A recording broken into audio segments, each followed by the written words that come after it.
सोचो दुनिया में आज तक का सारा निकला गया गोल्ड एक जगह रख दिया जाए तो वो सिर्फ एक बड़े 80 मीटर का बड़ा क्यूब बनेगा, बस इतना सा। मुझे फॉलो करके ध्यान से समझो, सबसे वैल्यूबल गोल्ड, लेकिन इसका बड़ा हिस्सा ज्वेलरी, इन्वेस्टमेंट और सेंट्रल बैंक के वॉल्ट में पड़ा रहता है। ऐसे ही जैसे तुम्हारे पुराने कपड़े पड़े रहते हैं अलमीरा में। पूरी दुनिया में सिर्फ छोटा सा पोर्शन यूज होता है, फिर भी भारत में शादी से लेकर मंदिर तक गोल्ड को सिक्योरिटी क्यों माना जाता है? क्योंकि गोल्ड की असली पावर उसका यूज नहीं, हमारा बिलीफ, भरोसा, ट्रस्ट है।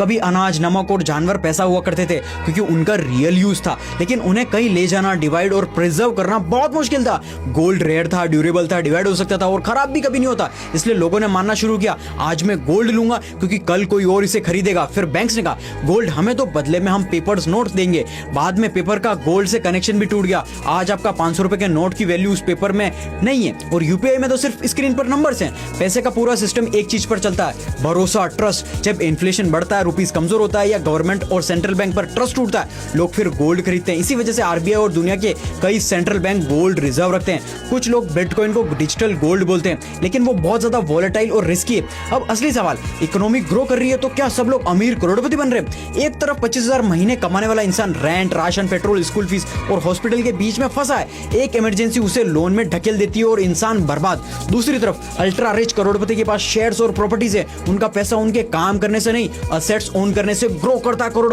रुपए बनता है। एक मुंबई में कोई लोकल ट्रेन पकड़ता है और कोई प्राइवेट जेट। प्रॉब्लम सिर्फ इनइक्वालिटी नहीं, प्रॉब्लम है मोबिलिटी। मेहनत के बाद भी ऊपर जाना बहुत मुश्किल होता जा रहा है। अगर तुम्हें सच में अमीर करोड़पति बनना है तो स्किल सीखनी है तो मुझे फॉलो करके कमेंट कर दो कोई भी इमोजी।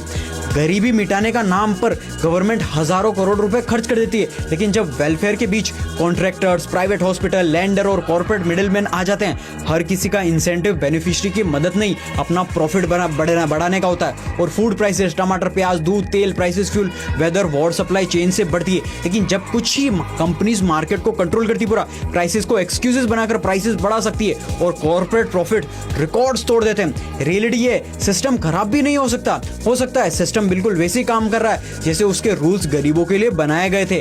गोल्ड हो, रुपी हो, वेलफेयर हो या मार्केट, सब ट्रस्ट और रूल्स पर चलते हैं। इसलिए अगला सवाल ये नहीं है कि पैसा क्या है, सवाल ये है कि रूल्स कौन बना रहा है और उनका सबसे ज्यादा फायदा किसको मिल रहा है। इस वीडियो को शेयर करो क्योंकि इकोनॉमी, बिजनेस, फाइनेंस ये समझना सिर्फ एक्सपर्ट का काम नहीं, हर एक इंडियंस की जरूरत है। इसलिए मुझे फॉलो करके ये सारी चीजें सीखो जल्दी।